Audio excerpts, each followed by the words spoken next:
Olá, meus amigos, olá, minhas amigas, sejam bem-vindos, a mais um estudo do livro Evangelho segundo o Espiritismo, no nosso grupo, que é o GELCO, Grupo de Estudos do Livros da Codificação do Centro Espírita Luz e Verdade.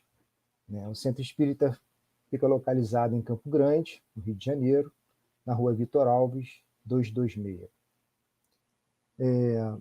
Então, hoje nós teremos como assunto do segundo item do nosso estudo, onde iremos falar sobre as autoridade da doutrina espírita e notícias históricas. Estamos ainda entrando no estudo, ou seja, antes de entrar propriamente dito, Kardec nos prepara nos faz essa colocação, e vamos dessa forma nos preparando para entender a obra. Então, para darmos início ao nosso estudo de hoje, eu vou passar a palavra aí para a Lene, que vai ler uma página inicial e fazer a nossa prece. Pois não, Lene? Boa noite, gente. Então, nós vamos ler aqui, eu vou compartilhar com vocês uma página do livro da Esperança, que é de Chico Xavier, pelo Espírito de Emmanuel, tá? Eu vou compartilhar, então, que aí fica mais fácil para todos acompanharem, né? Vamos chegar já já. Acho que já está aí, né? Então, vamos lá. Do livro da Esperança, Francisco Cândido Xavier, pelo Espírito de Emmanuel. Mensagem número 70. Ser espírita. Tenho-vos dito isto, para que em mim tenhais paz. No mundo tereis aflições, mas tende bom ânimo, eu venci o mundo. Jesus. Está em João, capítulo 16, versículo 33. Ide e agradecei a Deus a gloriosa tarefa que ele vos confiou. Mas atenção, entre os chamados para o espiritismo, muitos se transviaram. Reparai, pois, vosso caminho e segui a verdade. No capítulo 20, item 4. Doutrina espírita, cristianismo renascente. Ser espírita é constituir-se em núcleo de ação edificante, através do qual principia a nova era. Fala-se no mundo de hoje qual se o mundo estivesse reduzido a casa em ruínas. O espírita é chamado à função da vida robusta, suscetível de mostrar que nem tudo se perdeu.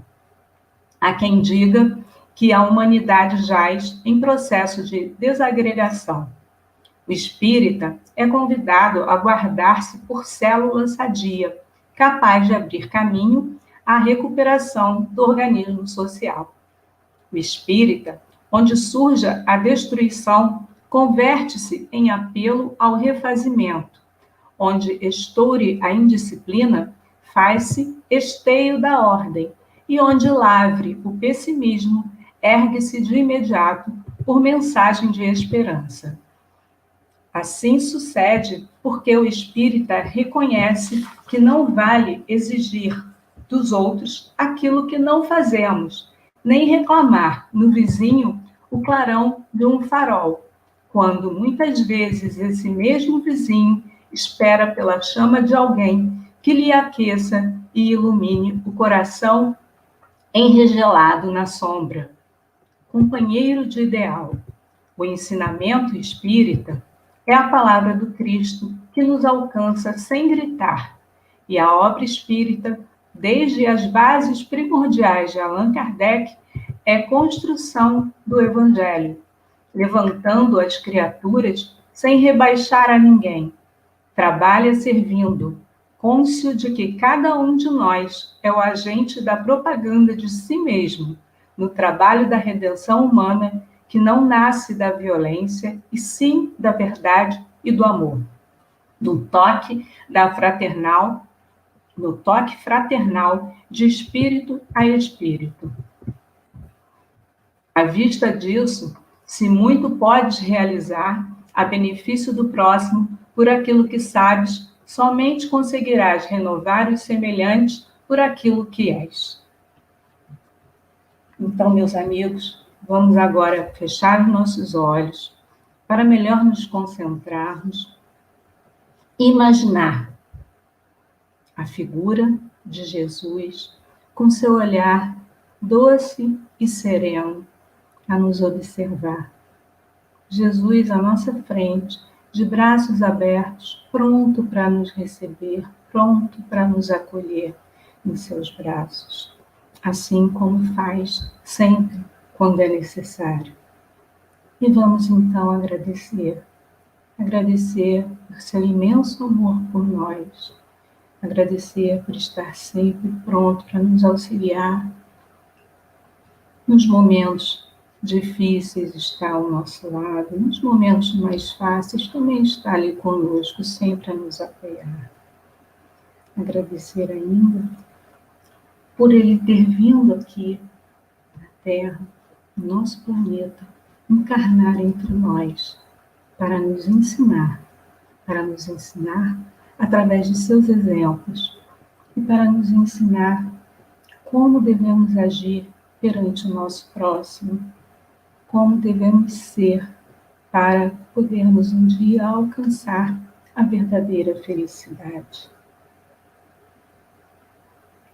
Agradecer ainda, Senhor, por ter permitido que a espiritualidade trouxesse todo o ensinamento necessário a Kardec e que Kardec, de forma muito criteriosa, pudesse colocar todo esse ensinamento em seus livros, de forma que nós tivéssemos condições de compreender, de conhecer e compreender as verdades espirituais.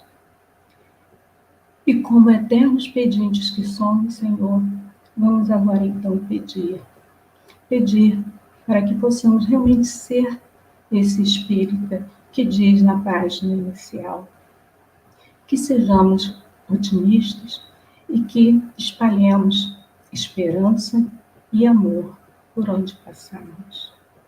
Que façamos como Jesus, através das nossas atitudes, possamos exemplificar esse ser espírita.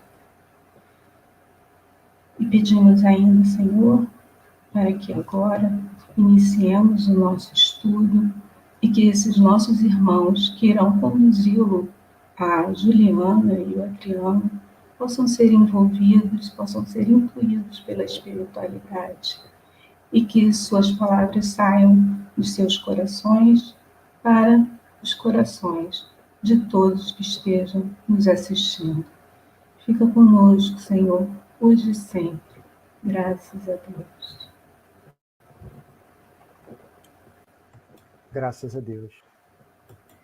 Agora, passamos a palavra para a Juliana, que vai estar falando sobre o primeiro tópico do estudo de hoje, que é a autoridade da doutrina espírita. Juliana. Vamos lá. Boa noite a todos. Sejam bem-vindos. Recebam o nosso abraço fraterno, né? Buscando sempre as bênçãos do Mestre e amigo Jesus, como disse a Lene. Então, a nossa parte, né, o nosso estudo de hoje é a parte 2, ainda da introdução, como o Adriano falou no comecinho, que fala da autoridade da doutrina espírita, né? E tem como subtítulo Controle Universal do Ensino dos Espíritos. Então, para aqueles que tiveram a oportunidade de folhear, de dar uma lida, é uma parte, um trecho bem grande, né? E que nós fizemos, então, uma síntese e colocamos, assim, 10 pontos principais sobre todo esse texto, que ele vai girar em torno dessa universalidade, né? Dessa universalidade que Kardec se apoia junto com a razão, né? Sempre com a razão, para trazer essa autoridade da doutrina espírita e colocar para todos aqueles que querem conhecer a doutrina, que buscam compreender a doutrina, né? E, quem sabe, também passar a ser um divulgador dessa doutrina, né? Que tanto nos consola. Então, a gente separou uma frase muito conhecida de Kardec, que tem tudo a ver com o nosso estudo de hoje. E fala assim para a gente: fé inabalável só o é aquela que pode encarar frente a frente a razão em todas as épocas da humanidade. Né? Então, o nosso estudo de hoje gira em torno dessa frase, que traz a razão, que continua encarando de frente, né, trazendo os conhecimentos da doutrina espírita, né, através dessa razão, em qualquer época em que nós estejamos aqui encarnados no planeta. Né? Então, vamos lá. Aí nós separamos alguns trechos para que a gente possa ir conversando e compreendendo, então, essa parte 2 da autoridade da doutrina espírita. E essa frase tão famosa de Kardec, ela está também diretamente ligada ao nosso estudo, porque essa autoridade da doutrina espírita, ela está intimamente ligada à razão, né? Já que a ciência, né, que nos leva a essa compreensão da razão, é uma das bases da nossa doutrina. Né? Então, vamos lá. A partir daqui, nós vamos conseguir compreender como é que Kardec explica a natureza dessa autoridade, como é que ela foi construída, como é que ela foi colocada para a nossa compreensão entre o mundo invisível e o mundo visível, né? Nessa comunicação entre os dois mundos, que é o que a gente vai compreender a partir de agora. Então, o ponto número 1, um trechinho aqui do nosso Evangelho. Se a doutrina espírita fosse a concepção puramente humana, não ofereceria por penhor senão as luzes daquele que a houvesse concebido. Ora, ninguém neste mundo poderia alimentar fundadamente a pretensão de possuir, com exclusividade, a verdade absoluta. Né? Então, existia por parte de Kardec uma preocupação muito grande em evitar a individualidade da doutrina, né? A personificação da doutrina. E também em não abordar temas que não falassem da elevação moral, que é o que vai tratar o estudo da doutrina espírita. Né? É o que a gente vai estudar no Evangelho. É sobre a nossa moral, né? Aquela balança que a gente conhece, em que o conhecimento científico, né? O conhecimento, a nossa bagagem, né? De conhecimentos tem que estar em equilíbrio com a nossa moralidade. Né? E é por isso que ainda estamos num planeta de provas e expiações, passando para um planeta de regeneração, porque ainda estamos tentando equilibrar esta balança, né? Para que as coisas possam fluir de maneira mais tranquila, né? Mais equilibradas. Então, a partir desses dois pontos, né? dessas duas preocupações de Kardec, em não deixar que a doutrina fosse personificada, individualizada, né? E tratar também da elevação moral, sempre de temas envolvendo a nossa elevação moral, Kardec nos deixa bem claro que a doutrina espírita não é uma concepção humana. Ela não poderia ser, já que não somos, né, espíritos perfeitos, já que estamos caminhando na busca dessa perfeição. Né? Ainda precisamos passar por uma longa jornada. Então, por isso é que a doutrina é dos espíritos. Né? Ela não é a doutrina de Kardec. Né? Ela é a doutrina dos espíritos, codificada por Allan Kardec, que pôde, através da razão, né, de nos chamar à razão, comprovar a sua autenticidade, a sua veracidade, né? Na universalidade que nós vamos compreender a partir de agora. E aí a gente vai falar um pouquinho desse ponto número 2. Mais um trechinho do Evangelho. Quis Deus que a nova revelação chegasse aos homens por mais rápido caminho e mais autêntico. Incumbiu, pois, os espíritos de levá-la de um polo a outro, manifestando-se por toda parte, sem conferir a ninguém o privilégio de lhes ouvir a palavra. Então, olha como Kardec é bem claro.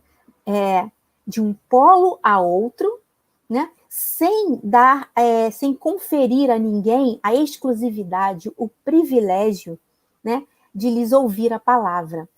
Ou seja, ele faz a referência de um polo a outro do mundo, né, do globo. A doutrina, ela foi de uma maneira muito abrangente, ela veio para todos que quisessem ouvi-la, né? E ela não deu nenhum privilégio, ela não denominou classe A, B ou C, ela não disse a nacionalidade, ela não disse que aquele ou outro é que seriam os privilegiados, não.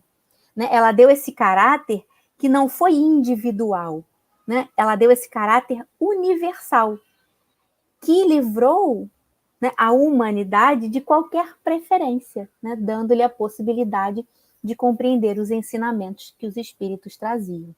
Então, dessa maneira, não haveria qualquer possibilidade da gente falar que a doutrina ela foi individualizada, ela foi personalizada. Não, é manifestada apenas por um homem, que nessa própria parte aqui do texto, né, em alguns parágrafos mais abaixo, o próprio Kardec diz que o homem ele poderia desaparecer, aquele único homem, seja pela morte, seja pela individualidade das suas ideias, né?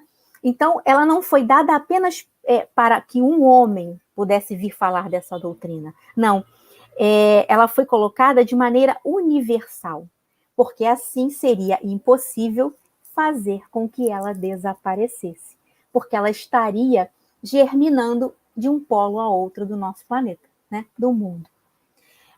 Estaria em toda parte, né? Porque aí ele até coloca uma expressão que a gente também conhece nos estudos, né, nas palestras, que os livros eles podem ser queimados, mas os espíritos não, porque nós somos eternos, né? Então, nós continuamos com a nossa consciência, nós continuamos levando conosco toda a bagagem que acumulamos quando temos a oportunidade de aprender e de compreender, né? Então, a doutrina veio do mundo espiritual, ela foi trazida pelos espíritos, do plano invisível para o plano visível, né? Para o mundo material, fazendo com que a sua base fosse, então, muito bem sedimentada, né? Por essa universalidade, por ela estar germinando em vários pontos do nosso mundo, né? Através de várias informações e mensagens que chegavam por vários médiuns, por vários trabalhadores que já estavam na seara do Mestre Jesus, né? Já estavam ali de mãos apostas e mangas arregaçadas para esse trabalho junto com Kardec, né? Como a gente vai ver aí em vários pontos até o finalzinho dessa parte. Passando um pouquinho mais, a gente chega lá no ponto número 3, está aqui. Eu fiz umas colinhas aqui no meu evangelho. Então, vamos lá. O número 3. O Espiritismo não tem nacionalidade e não faz parte de nenhum culto existente. Nenhuma classe social o impõe, visto que qualquer pessoa pode receber instruções de seus parentes e amigos de além-túmulo. Cumpre seja assim para que ele possa conduzir todos os homens à fraternidade. Porque já que ele permite que todos nós possamos receber mensagens, né, trocar mensagens com o além-túmulo, então ele está democratizando, né? Ele está dizendo que todos nós podemos participar desde que tenhamos essa vontade, né? Desde que queiramos exercitar essa fé racional, né? Essa fé que vem explicada pela razão. Se não se mantivesse em terreno neutro, alimentaria as dissensões em vez de apaziguá-las. Kardec, como sempre, colocando assim muito claras as suas visões, né? As suas elucidações. Mas aí a gente então percebe que a doutrina ela é acessível a todos, todos podemos receber comunicações espirituais.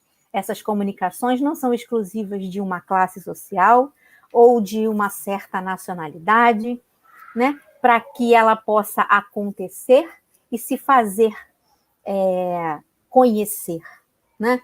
Muito pelo contrário. E é justamente por isso que a doutrina pode chegar a todos, né? Pela sua condução à fraternidade, que é nada mais do que nos ensinar que somos todos iguais diante do nosso Criador, né? Que somos todos merecedores das mesmas oportunidades.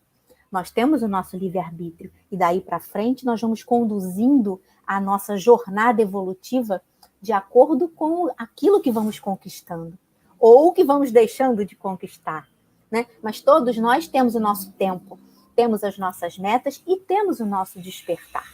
Em momentos diferentes, mas todos temos o nosso momento de despertar, né?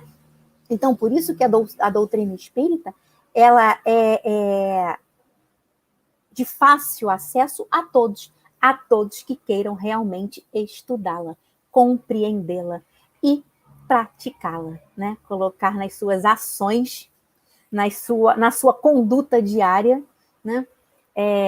Todas as reformas a que a doutrina espírita nos convida, né? Então, seguindo um pouquinho mais. Lá na parte, ainda no finalzinho, ele fala, né? Se não fosse assim, a doutrina alimentaria as dissensões em vez de apaziguá-las. Aí nós colocamos aqui, para não esquecermos do preconceito, das divergências e das brigas, né? Porque nós ainda nos deixamos levar por essas paixões, né? Por aquilo que nós achamos que é o certo. E muitas vezes precisamos parar para refletir. E é esse o convite da doutrina espírita, né? A reflexão que nos leva à transformação. Lá no ponto 4, mais um pouquinho. Nessa universalidade do ensino dos espíritos reside a força do espiritismo. É uma vantagem de que não gozar ainda nenhuma das outras doutrinas surgidas até hoje. Se o espiritismo, portanto, é uma verdade, não teme o mal-querer dos homens, nem as revoluções morais, nem as subversões físicas do globo, porque nada disso pode atingir os espíritos, né? Então, a gente até adiantou um pouquinho aqui e eu acabei lendo o 4 e o 5, porque eles se completam, né? Então, lá, quando ele fala para a gente, nessa universalidade do ensino dos espíritos, reside a força do espiritismo, é porque todos nós, em qualquer lugar, independente da nossa cultura, da nacionalidade, do idioma, nós podemos receber essas comunicações, como Kardec falou um pouquinho mais atrás, né? E podemos estar em contato com o plano espiritual, né? Porque nós vivemos nesse intercâmbio, né? Nós vivemos nesse intercâmbio entre o mundo visível e o mundo invisível, né? André Luiz fala para a gente que o mundo visível, o mundo material, é uma cópia não tão bem produzida do mundo espiritual, né? Quando nós aqui conhecemos os computadores, lá no plano espiritual, nós já tínhamos tido contato com eles há muito tempo, né? Quando lá estávamos fora desse corpo físico, dessa matéria ainda grosseira, né? Mas, então, todos nós temos essa comunicação, essa oportunidade, essa ligação com o plano espiritual, né? E aí, completando no ponto 5, que ele fala aqui no finalzinho, se o espiritismo, portanto, é uma verdade, não teme o mal-querer dos homens, nem as revoluções morais, nem as subversões físicas do globo, porque nada disso pode atingir os espíritos. Porque nós somos espíritos. Nós estamos, Juliana, Lene, Adriano, né? E tantos outros que já fomos, né? E que ainda seremos, mas nós somos espíritos, vestidos momentaneamente por esta veste carnal, né? Por este corpo carnal. Então, se nós somos espíritos, nós estamos num processo evolutivo, né? E esse processo, ele carrega com ele as dores, né? Ele carrega com ele a busca pelo conhecimento, pela transformação, né? Então, por isso que ele fala que as subversões físicas do globo, as revoluções morais, fazem parte do nosso progresso, da evolução nossa e do planeta, né? Do planeta que habitamos hoje. Porque a Terra também está passando pela sua transformação. Todos nós estamos vendo. Então, é um conjunto de fatores que levam a explicar toda essa natureza que os espíritos vêm nos colocar, vêm nos trazer o conhecimento. Mas nós, ainda tão ligados às paixões, aos vícios, né? Ao interesse pessoal, ao orgulho, à vaidade, muitas vezes ainda estamos no mundo e não conseguimos nos desvencilhar do mundo, né? Como nos diz Paulo de Tarso. Nós precisamos estar no mundo sem ser do mundo, porque o mundo material nos alavanca no progresso, né? É aqui que nós progredimos, é aqui que nós conquistamos. Mas nós ainda precisamos desse suporte, dessa alavanca para progredir, mas sem sermos desse mundo. Ou seja, buscando as nossas transformações diárias para que possamos ser criaturas melhores a cada nova oportunidade que temos, né? Então, o apego ao mundo material, ele ainda se faz muito presente. Por isso, nós passamos por todo esse processo de evolução, tanto nós, quanto o nosso globo, quanto o nosso planeta, né? E aí, um pouquinho mais à frente, lá no ponto 6. Com relação a tudo que seja fora do âmbito do ensino exclusivamente moral, as revelações que cada um possa receber terão caráter individual, sem cunho de autenticidade, que devem ser consideradas opiniões pessoais de tal ou qual espírito, e que imprudente fora aceitá-la e propagá-las levianamente como verdades absolutas. Então, o que Kardec deixa muito claro para a gente aqui é que as informações de cunho moral é que são relevantes, né? A partir delas é que nós vamos buscar a nossa transformação, a nossa reforma íntima, né? Essas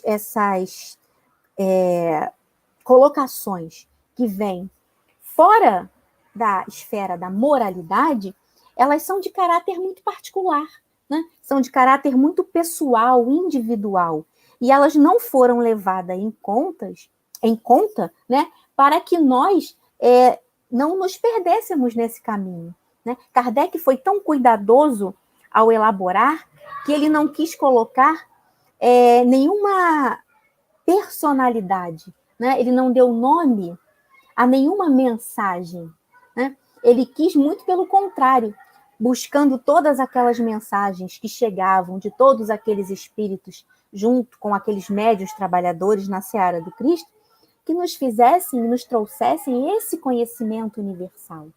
E não que nós teríamos que seguir a B ou C, né? Nós não teríamos que nos nortear por A, B ou C. Não, ele foi muito claro. Ele trouxe os ensinamentos dos espíritos. E aí foi estreitando esse laço entre os dois mundos, dentro do conceito da moralidade, né? Dentro da razão, da fé raciocinada, que vai nos explicar, que vai nos elucidar tantas perguntas que nós trazíamos, tantas dúvidas que nós trazíamos e trazemos, né? Para alavancar esse nosso processo de evolução, né? Aí, um pouquinho mais no ponto 7. O primeiro exame comprobativo pois, sem contradita, o da razão. Sempre o da razão, como Kardec deixa muito claro, né? Ao qual cumpre se submeta, sem exceção, tudo o que venha dos espíritos. Toda teoria em manifesta contradição com o bom senso, com a lógica rigorosa e com os dados positivos já adquiridos, deve ser rejeitada, por mais respeitável que seja o nome que traga como assinatura. Olha aí, novamente, Kardec colocando para a gente a questão do nome, da assinatura, né? Que isso não fazia diferença para essa autoridade que os espíritos queriam colocar, né? Queriam consolidar aqui. A mais fraca de todas ocorre quando um médium, a sós, interroga muitos espíritos acerca de um ponto duvidoso, né? É muito interessante como ele vai elucidando todas e quaisquer dúvidas que venham a surgir em relação às mensagens que chegavam do plano espiritual. Então, ele deixa muito claro para a gente que por mais alta consideração tenha o espírito, né, por mais conhecido e respeitado seja o seu nome, ele sempre iria comparar aquelas comunicações que chegavam com tantas outras, né? Ele não ia apenas buscar uma comunicação por um nome respeitável. Não, ele ia juntar todas as comunicações que recebesse, compará-las, sempre buscando a universalidade e a razão, né? Usando do seu bom senso, que o tornou o codificador da doutrina espírita, né? Claro que amparado por todos aqueles benfeitores que estavam nesse trabalho, né, de divulgação, de colocar sobre a doutrina e todos os seus fundamentos, tudo que ela vem explicar, tudo que ela vem consolar, né, tudo que ela vem nos fazer compreender. Então, essa universalidade da informação é que tornava tudo isso válido, né? É que tornava tudo isso confiável. E é claro que junto com esse cuidado que o Kardec tinha, ele também precisava examinar a informação à luz da razão.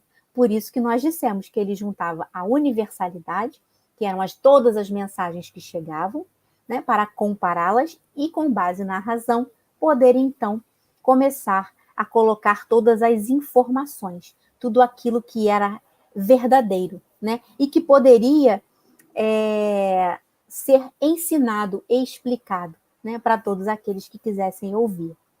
Então, todas as informações que chegavam, de todos os lugares diferentes e por vários médiuns, né? Nunca por um só. E examiná-las toda à luz da razão. Esse era o somatório, esse era o cuidado que o Kardec tinha para elucidar, né? Para tornar públicas aquelas verdades que chegavam. Então, todo esse cuidado era necessário porque alguns espíritos, ainda zombeteiros, brincalhões, né, poderiam atuar nos médiuns, né, e até mesmo algum médium num processo obsessivo, né? Nós sabemos que todos nós podemos ser controlados, né, podemos ser obsidiados. Estudando a doutrina, cada vez mais nós vamos entender isso. Lá no Livro dos Espíritos, já que todos estão vindo de lá, eu não me lembro o número da pergunta agora, mas os espíritos respondem a Kardec. Tudo o que fazemos, mal sabemos nós que, na maioria das vezes, são os espíritos que nos dirigem, né? São eles que nos conduzem. Então, é claro que se nós damos brechas, entramos em sintonia com o que não é bom, nós vamos ser conduzidos por um caminho perigoso.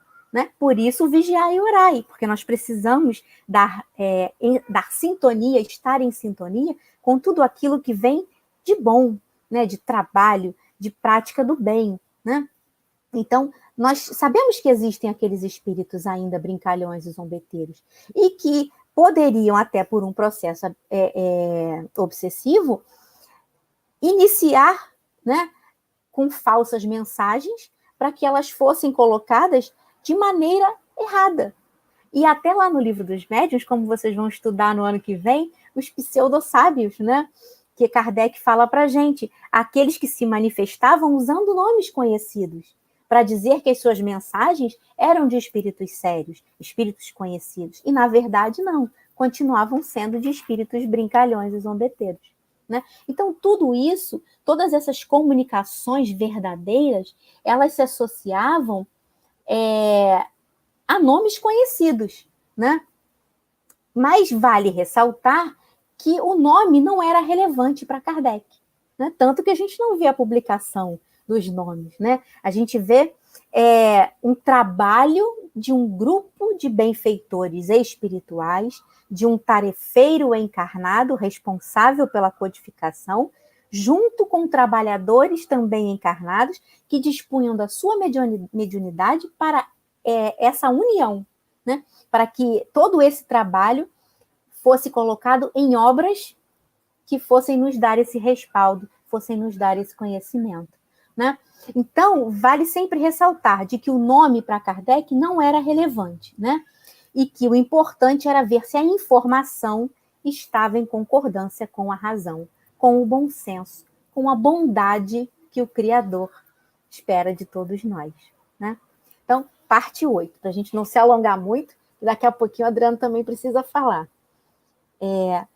Uma só garantia séria existe para o ensino dos espíritos: a concordância que haja entre as revelações que eles façam espontaneamente, servindo-se de grande número de médiuns estranhos uns aos outros e em vários lugares. Quer dizer, como já dissemos um pouquinho antes, né? Eram vários médiuns que não se conheciam e chegavam de todas as partes do mundo essas mensagens. E aí elas eram comparadas, colocadas para que fossem analisadas à luz da razão e aí sim fossem tidas como verdadeiras, né?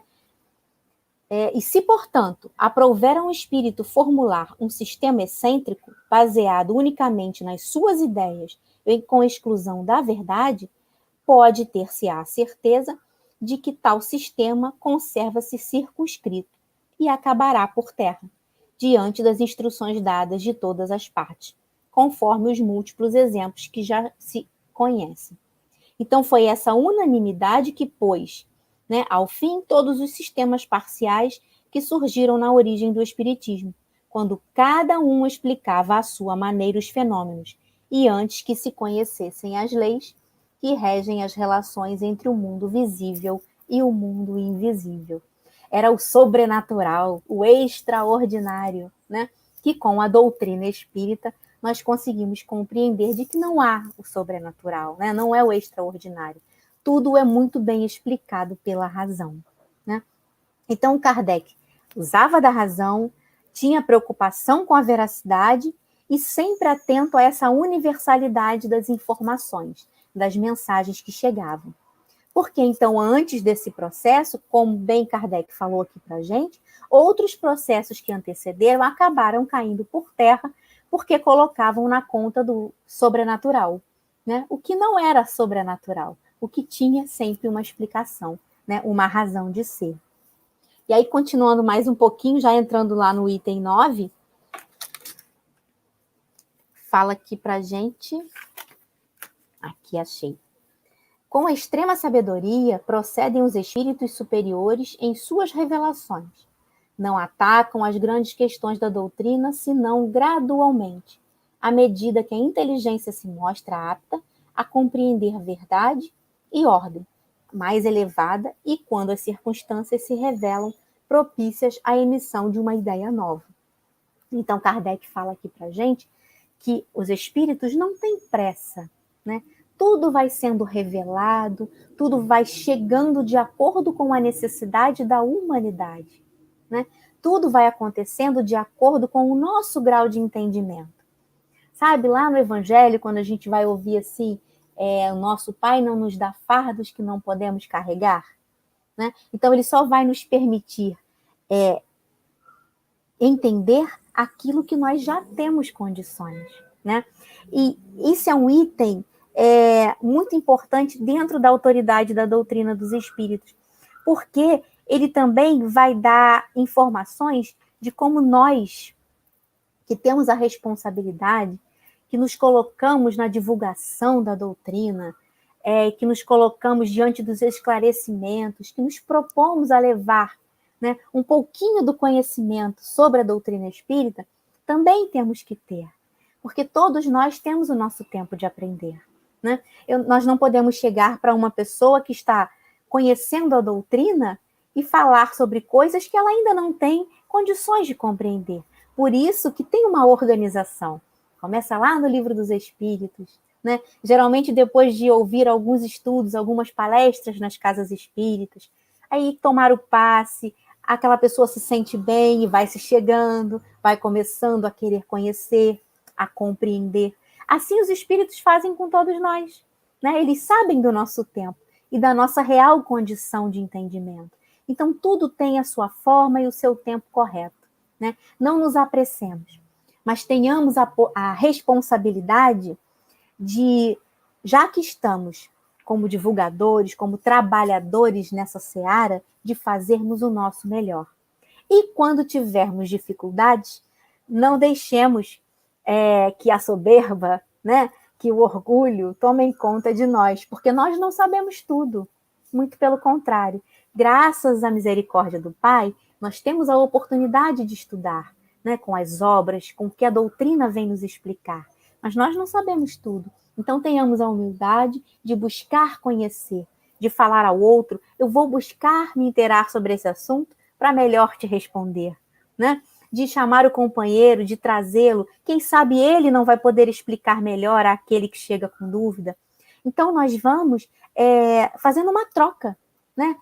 Uma troca de conhecimentos, uma troca de vontade de querer, né? Cada um doa um pouco do seu melhor, sabendo que estamos sempre sendo amparados por esses benfeitores amigos, né? E aí, finalmente chegando à parte 10, que fala para a gente da opinião universal, eis o juiz supremo, o que se pronuncia em última instância. Formam-na todas as opiniões individuais. Se uma destas é verdadeira, apenas tem na balança o seu peso relativo. Se é falsa, não pode prevalecer sobre todas as demais. Nesse imenso concurso, as individualidades se apagam, o que constitui novo insucesso para o orgulho humano.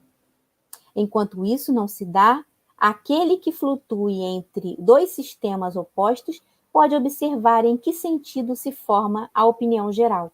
Essa será a indicação certa do sentido em que se pronuncia a maioria dos espíritos, nos diversos pontos em que se comunicam, e um sinal, não menos certo, de qual dos dois sistemas prevalecerá, né?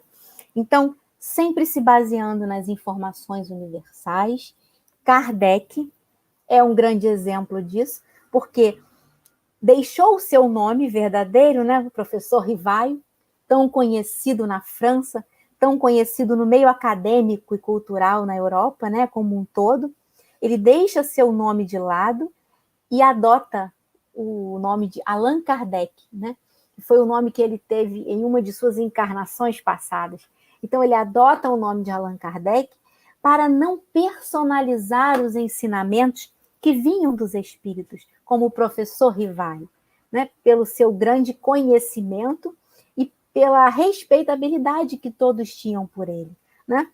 Então, não influenciar as demais opiniões, Kardec deixa seu nome e adota o seu pseudônimo de Allan Kardec, né? E aí vale a gente lembrar de que Kardec é o codificador, né? E a doutrina é dos espíritos. Porque muitas vezes nós nos pegamos falando eu sou kardecista, eu estudo o kardecismo, né? E lá no Livro dos Espíritos, vale lembrar, a gente aprende lá no comecinho que Kardec é o codificador, mas a doutrina é dos espíritos. Então, eu estudo o espiritismo, eu sou espírita, né? E aí a gente fez um resumo aqui, rapidinho, para passar para o Adriano, dessas 3 grandes partes que a gente estudou nessa autoridade dos espíritos, né? Nessa parte 2, que fala das considerações iniciais sobre os espíritos e suas revelações. Proposição de 2 critérios de controle do ensino dos espíritos, né? Que fala dessa interação com o mundo espiritual, que Kardec foi buscar em mais de 1000 centros espíritas, como ele nos fala na leitura, sérios, né? Através de cartas ou da própria revista espírita, né? Para trazer para que fosse sedimentada essa base bem forte, bem sólida, né? E verdadeira. E a análise racional das comunicações, né? Que vem nessas revelações espontâneas por vários médiuns, né? Que são as comunicações que vêm para o futuro e que começaram lá com o Livro dos Espíritos, passaram pelo Livro dos Médiuns, chegando no Evangelho e nas demais obras, né? Então, essa é a parte desse estudo longo e que eu convido vocês a fazerem a leitura assim que puderem, porque fica mais fácil de compreensão. Tá bom? Adriano, agora é com você, meu amigo. Obrigado, Juliana. Muito obrigado. Bem, meus irmãos, agora nós vamos para a segunda parte do estudo, né? Que é o assunto que se intitula como Notícias Históricas, né? Nesse tópico, nós observamos a preocupação que Kardec tem com o leitor, né? Ou seja, ao explicar o significado de algumas palavras, Kardec ele faz com que o leitor ele identifique, entenda o verdadeiro sentido ou o valor né, dado ou a um personagem, a uma profissão ou uma condição social, né, que foram empregados, que eram empregados naquela época, né, e que muito provavelmente, né, esses termos eles não teriam o mesmo significado, o mesmo valor em uma outra época, como não tem, por exemplo, hoje, nos dias de hoje, né? Então, é muito importante, ao lermos, né, uma passagem do Novo Testamento, né, e sabermos, né, qual era a realidade daquela época, né, o que significavam alguns termos para entendermos, né, ou pelo menos termos um direcionamento correto, né, para tentarmos entender, né, o verdadeiro significado, né, das experiências de Jesus, né, dos exemplos de Jesus. Então, nós vamos começar.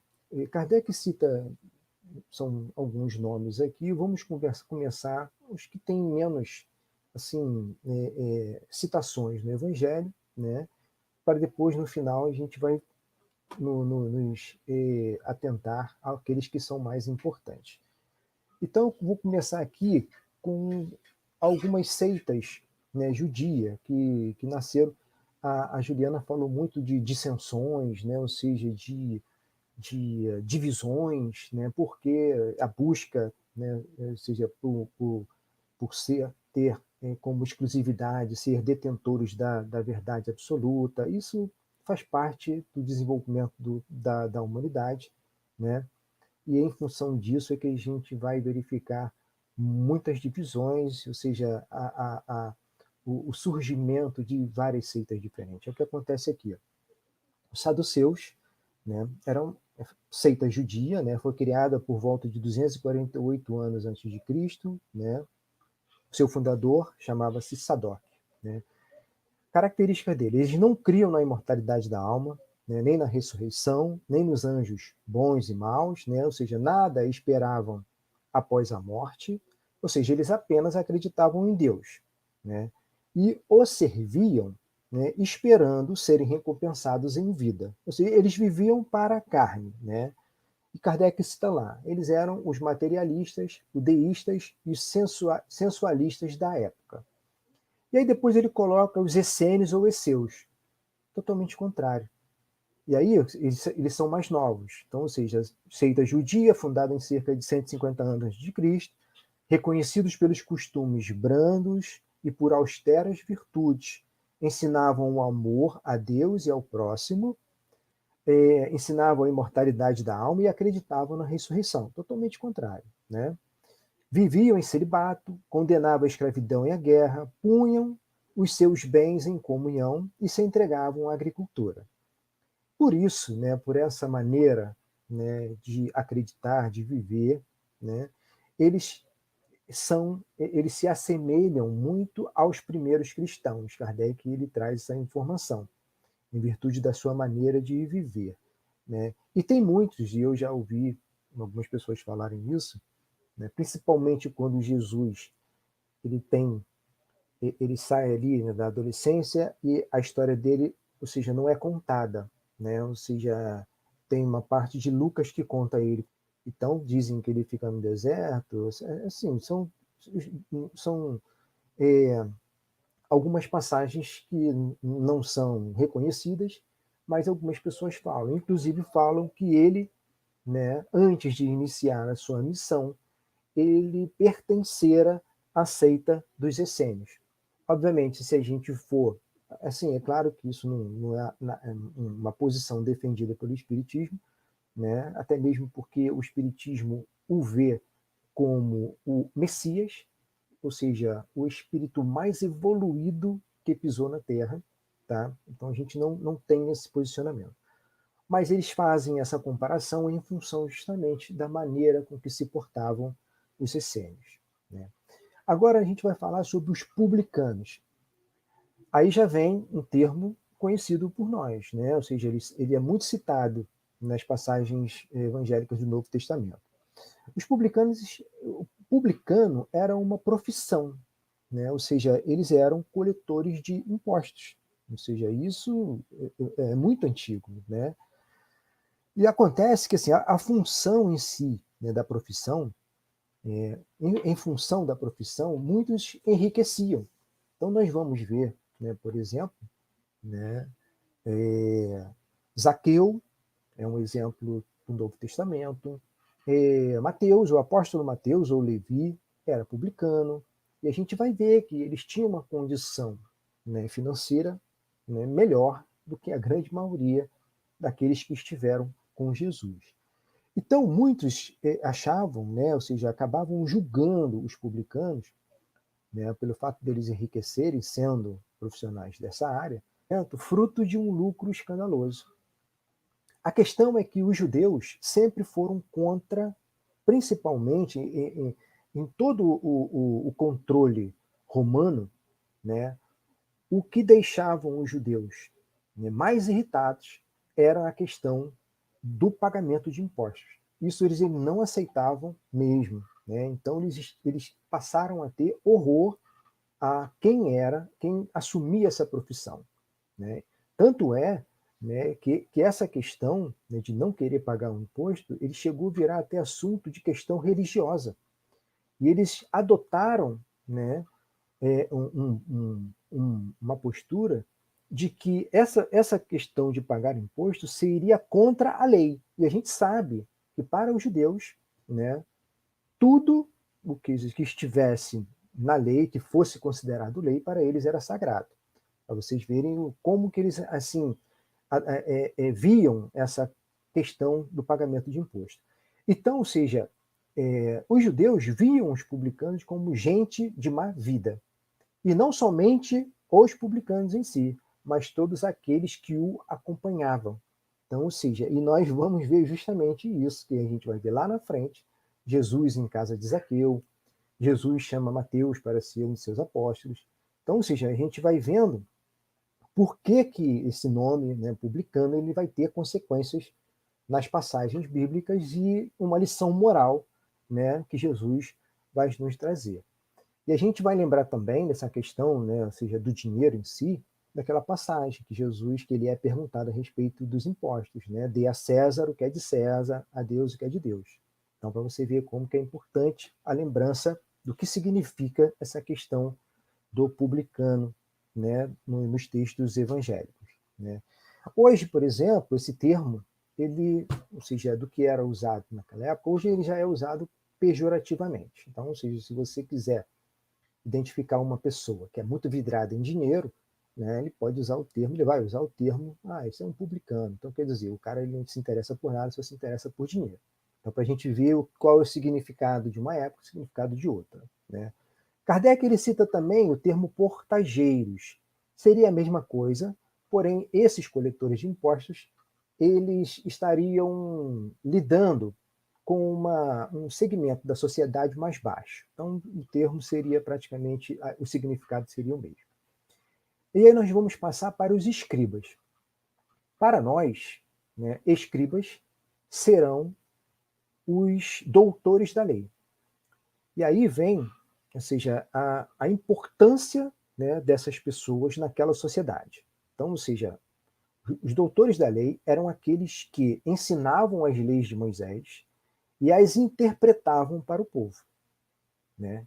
Então, daí a gente vai entender a importância estratégica, né, para a divulgação, né, das leis mosaicas, que deveriam ser leis morais também, de comportamento, porque na realidade a gente entende que naquela época, tá, o Império Romano, né, ele dominava essa área. Porém, o Império Romano ele só queria o dinheiro, só os impostos. Então, ou seja, não vou me meter com vocês nas questões religiosas, questões morais de vocês, tá?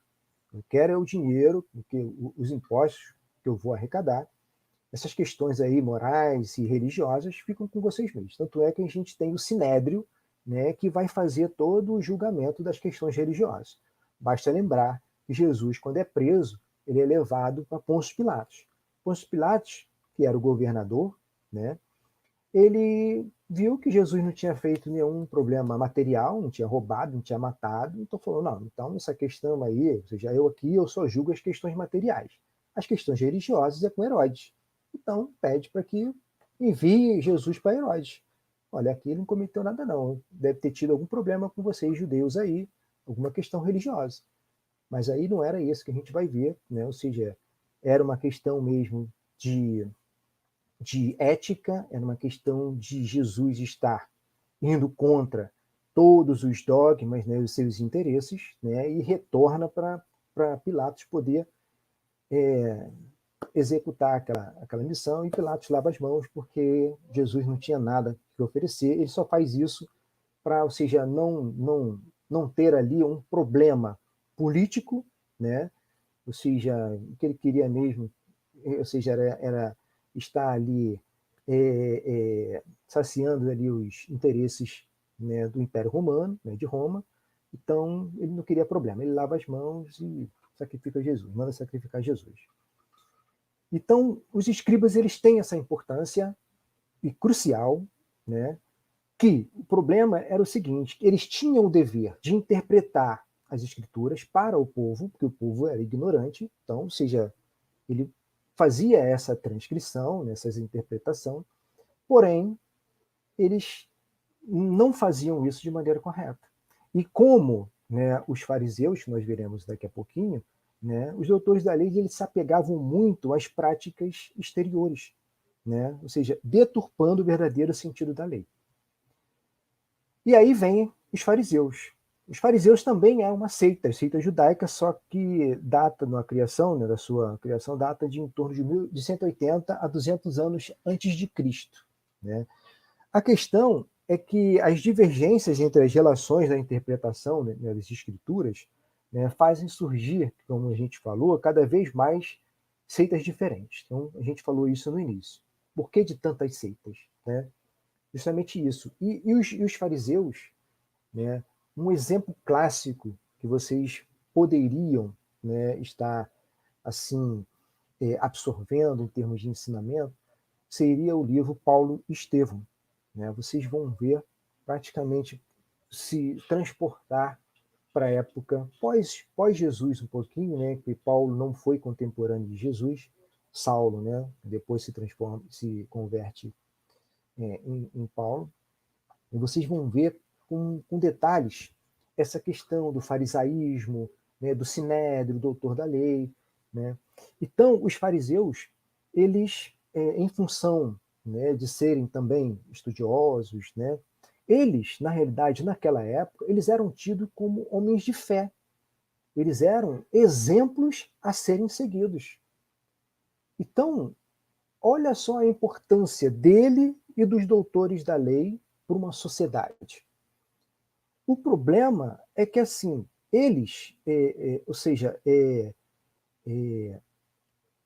o que eles queriam, assim, acabou que os fariseus, ele, dentro daquela condição social em que ele se apresentava, né, eles se tornaram, né, um grupo privilegiado, uma classe social privilegiada.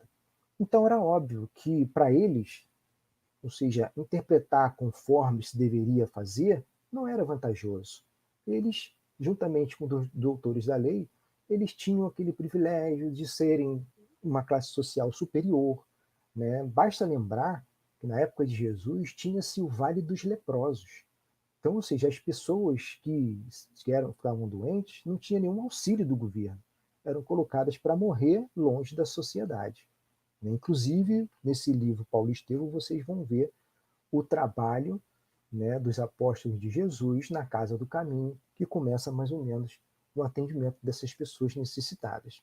Então, vale a pena começar essa leitura muito edificante e muito interessante, né? Então, ou seja, os fariseus na época de Jesus tinham esse significado importante porque eles eram influenciadores, né? Então, como eram vistos, né, pela sociedade como exemplo, entendeu?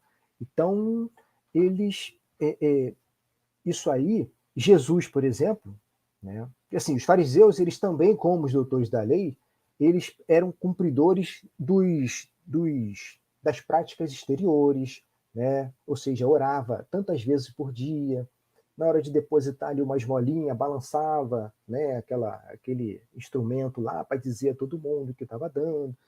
Nós temos como exemplo também a parábola do fariseu e do publicano, que ele diz, ó Senhor, eu não sou como aquele publicano que faz isso, que faz aquilo e tal, eu sou assim, assim, assado. Você sempre julgando os outros como sendo inferior, né?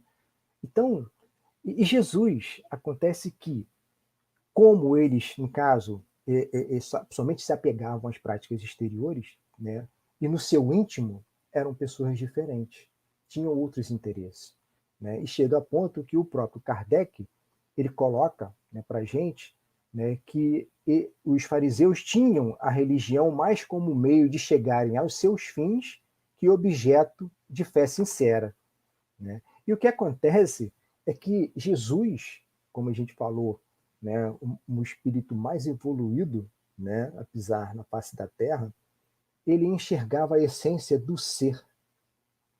Então, por isso, né, por causa da sua autoridade moral, né, ele podia revelar a hipocrisia, tanto dos fariseus como dos doutores da lei. E aí a gente entende o motivo pelo qual vem Jesus. Então, ou seja, ele escolhe vir para Jerusalém, ou seja, nós veremos depois essa questão da divisão ali do povo hebraico, tá? Então ele escolhe estar ali porque era o centro do mundo naquela época, tá? E aí, a partir dali, ele resolve vir para poder modificar aquilo. Aquela forma de interpretar a lei de Deus através de Moisés, que tem muitas diferenças também, a gente sabe, pela condição moral e evolutiva do povo, precisava ser adaptada. Então, a gente vai ver que aqueles que deveriam fazer isso não estavam fazendo correto. Então, por isso que ele classifica os fariseus e os doutores da lei como hipócritas, né? Bem, agora eu deixei por último aqui. Ele cita também o Nazareno, só que assim, não tem muito valor para a gente no sentido de obra, né? A gente não vai ver, né, os termos aplicados com tanta frequência como esses outros. Nazareno em si, né, passa a ser, depois da vinda de Cristo, os seguidores de Cristo. Então, ou seja, logo após, né, ou seja, a morte de Jesus, você começa um movimento do próprio cristianismo em si, né? Então, esses primeiros cristãos, eles serão chamados de Nazareno, né, associado ali a seguir os passos de Jesus. E agora vem o samaritano, né? Então, para chegarmos ao significado dessa palavra, né, precisamos assim falar um pouquinho, né, sobre a história das 12 tribos de Israel. Assim, eu não sou nenhum estudioso do assunto, né? Ou seja, eu apenas recorri ali a alguns textos que podem ser acessados da internet, né? Juntei com algumas informações que eu adquiri em outra oportunidade. Então, muito resumidamente, né, e levando em consideração apenas os textos bíblicos, né? Porque se você for juntar o texto bíblico com a ciência, não vai casar, com certeza não. Então, levando em consideração apenas os textos bíblicos, tá? A gente vai fazer aqui um apanhado para poder chegar até Samaria. O que acontece? Na semana passada nós citamos, né, Abraão, que foi ali a primeira aliança do povo hebreu com Deus, né? Falamos inclusive, né, que ele teria que sacrificar o seu único filho, chamado Isaque, né, como prova de fidelidade ao Deus único. Por isso que os hebreus foram escolhidos como assim aquele povo que receberia toda aquela ajuda, né, do Deus único, porque eles foram os primeiros a cultivar o monoteísmo, né? Não precisou sacrificar, obviamente, ou seja, Deus viu que realmente ele estava sendo sincero, que ele ia fazer aquilo em prova da sua fidelidade, não foi necessário, enviou um anjo que no momento crucial ele não deixa Abraão fazer aquilo. Ok. Isaac cresce e tem um filho, né, chamado Jacó, né, que cresceu e teve 12 filhos, entre ele José, né, que era o mais querido, né, por Jacó. Daí surge a história, né, de José do Egito. Né? José foi vendido pelos seus irmãos por causa de ciúmes, né? Foi vendido para alguns mercadores. E esses mercadores, posteriormente, venderam para um guarda né, era um oficial de guarda do rei do Egito. Depois de um tempo, ele adquire a confiança desse guarda e tal, vive um tempo relativamente bem, porém, ele é acusado de tentar seduzir a mulher desse guarda, desse oficial da guarda. Segundo a história, injustamente, vai preso, né? E na cadeia, ele começa a desenvolver ali um dom, né? Ou seja, para decifrar sonhos. Ele começa a desenvolver esse dom para decifrar sonhos, né? E aí o faraó egípcio, né, o pede para que ele decifre o sonho que ele teve. Ou seja, nesse sonho ele vê ali 7 vacas gordas e 7 vacas magras, né? E aí José vai e consegue decifrar e fala o seguinte, ou seja, que 7 vacas gordas significariam 7 anos de fartura, 7 vacas magras significaria 7 anos de seca e fome. E o faraó não seja satisfeito com aquela resposta e, como retribuição, torna José uma pessoa influente e poderosa naquele reino, né? Ou seja, no momento das vacas gordas, ou seja, no caso ali da prosperidade, né, e da fartura, José ele manda construir nesses armazéns para estocar o excesso da produção, para que na época de estiagem não faltasse alimento, né? E realmente aconteceu isso posteriormente. A escassez do alimento ele atingiu não só o Egito, mas também todo, assim, outras regiões, né? Inclusive a região onde estava o povo hebreu. E o povo hebreu ele era um povo assim, esqueci o termo agora. Ele não parava no caminho, esqueci agora. Ele não parava. Oi? Fala, Lene. Nômade, isso mesmo. Isso aí. Então, ou seja, e aconteceu que num lugar onde eles estavam faltou alimento. E é aí que entra, né, o motivo pelo qual o povo hebreu ele vai para o Egito, né? E aí, ou seja, acontece que o que ao chegar no Egito, né, esse povo hebreu liderado por Jacó, né, que era o pai de José, e aí chegando lá José reconhece a sua família, né, e aí os irmãos acham que ele vai se vingar e tal, e pelo contrário, José perdoa, né, os seus irmãos e oferece uma região para que seu povo pudesse ficar. E aí começa o ciclo do povo hebreu no Egito. E nesse momento a gente observa que ali não tem escravidão nem nada. Eles chegam ali, eles se assentam ali como povo, né? E vivem harmoniosamente com os egípcios, né? E é nesse período que surgem as 12 tribos de Jacó, né? Ou seja, que vai se tornar Israel, ou seja, o nome de Jacó vai mudar para Israel, né? Porque, segundo a Bíblia, Deus mandou que Jacó mudasse o seu nome, tá? Então, 10 tribos receberam os nomes dos 10 filhos de Jacó. E as outras 2 tribos receberam os nomes dos filhos de José, tá? E aí muito tempo se passa, tá? Os hebreus, eles se multiplicam demais naquele ambiente, né, naquele território egípcio, e aí passou a significar uma ameaça para, assim, o reino, né, o reinado egípcio. E aí, ou seja, obviamente que surgiram ali problemas, né, ou seja, conflitos, e aí não teve outro jeito, né? Ou seja, o rei lá do egípcio acaba escravizando aquele povo. E aí a gente sabe dessa história, fica tantos e tantos anos lá, né? E depois aí vem a história de Moisés na libertação do seu povo, né? Então, o convívio dessas 2 tribos, né, ou seja, apesar dessas divergências e dos pequenos conflitos, né, eles seguiram, né, ou seja, eles conseguiram manter-se, né, unificados até a morte do rei Salomão. Então, ou seja, a morte do rei Salomão, pela disputa, né, da herança do trono do rei Salomão, né, é que é a causadora do que a gente chama de cisma das 10 tribos. Então, ou seja, que é a divisão dessas 10 tribos. Ou seja, ficou de um lado as 2 tribos pertencentes, né, aos filhos de José, ou seja, que ganharam o nome dos filhos de José, porque o tempo já passou muito, não são as mesmas pessoas, não são os mesmos personagens, passaram ali centenas de anos, ou milhares, não tenho como confirmar agora, né? Então eles conseguiam viver, né, ou seja, harmoniosamente até a morte de Salomão. veio a morte de Salomão, era para assumir o filho de Salomão o trono, quem assume é Davi. Então aí ocorre essa cisma das 10 tribos. Né?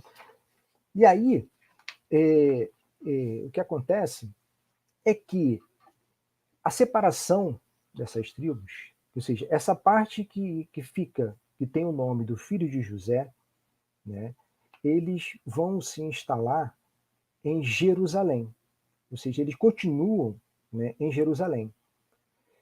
E as outras 10 tribos que receberam nomes dos filhos de Jacó, né, foram se instalar na região de Samaria. Então, ou seja, os samaritanos, no caso do grupo, né, que ficou em Jerusalém, eles fundaram, né, o reino de Judá. Então a gente tem o reino de Judá e os samaritanos, que lá no caso se chamava Israel. Então, ou seja, o reino de Judá e Israel são pertencentes à mesma família, se a gente for voltar para trás. Essa é a interpretação que a gente precisa entender. Porém, essa divisão fez surgir uma rivalidade tremenda. Eles se odeiam. Se eu não me engano, acho que até hoje. Entendeu? Então, gente, a gente fez essa volta toda para chegar a um termo, Samaria, né? Ou seja, para poder entender direitinho, né, qual é a origem, né, desse termo. Observe que, assim, após também, né, a criação do reino de Judá, é que vai surgir o termo judeu. Então, todo judeu é hebreu, mas nem todo hebreu é judeu, entendeu? Porque pode ter o hebreu que foi para lá, para Samaria, tá? Isso é importante a gente observar. Então, ou seja, judeus e samaritanos, né, no passado, se pertenciam a essa mesma família e que na época de Jesus eram inimigos ferrenhos. A gente vai ver ali, né? Ou seja, os judeus os consideravam heréticos, né? Os samaritanos, eles adotavam o Pentateuco mosaico e somente ele. Outras obras que surgiam fora disso, eles não adotavam. Era uma maneira deles, dentro dessas dissensões, dessas divergências, maneira deles de seguir adiante com a sua crença. Né? E aí Kardec nos diz que até hoje, né, existem samaritanos, né, que observam as leis de Moisés com mais rigor, né, do que os outros judeus, e só entre em si se casam. Então, ou seja, eles trazem com ele, né, ou seja, eles não aceitam as outras pessoas, que é uma coisa interessante. Quando a gente ouve Juliana falar no critério da universalidade, então, ou seja, que Deus é esse que só pode servir a um somente povo. Então, é muito difícil isso, né, da gente entender hoje. Graças a Deus, a gente tem um entendimento diferente hoje.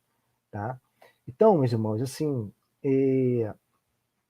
a gente está chegando ao final do estudo, né? Eu trouxe essa historinha aí para que a gente pudesse chegar ali até o termo, né, da Samaria, que eu acho interessante também, foi muito resumido, mas é legal para a gente entender.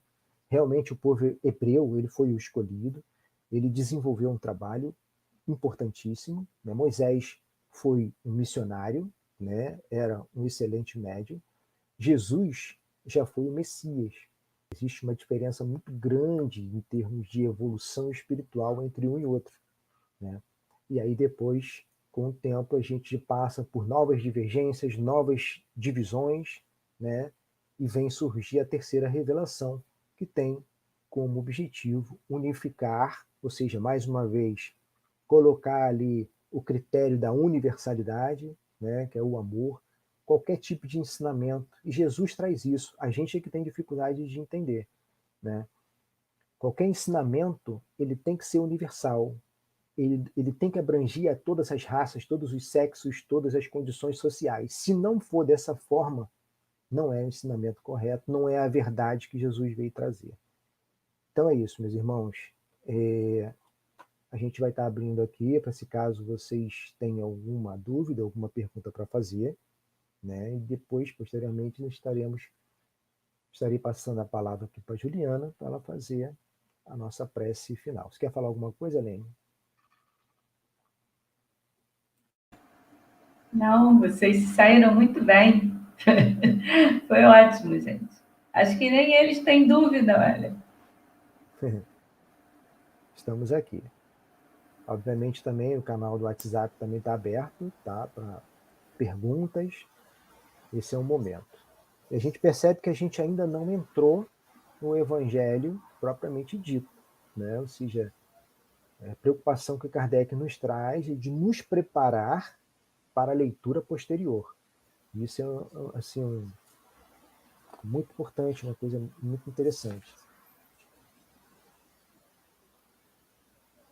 Bem, eu acho que no momento não tem, né? Então, Juliana. Ninguém se animou de escrever um pouquinho. É. Vamos se animar depois. O pessoal ainda está um pouquinho tímido. É.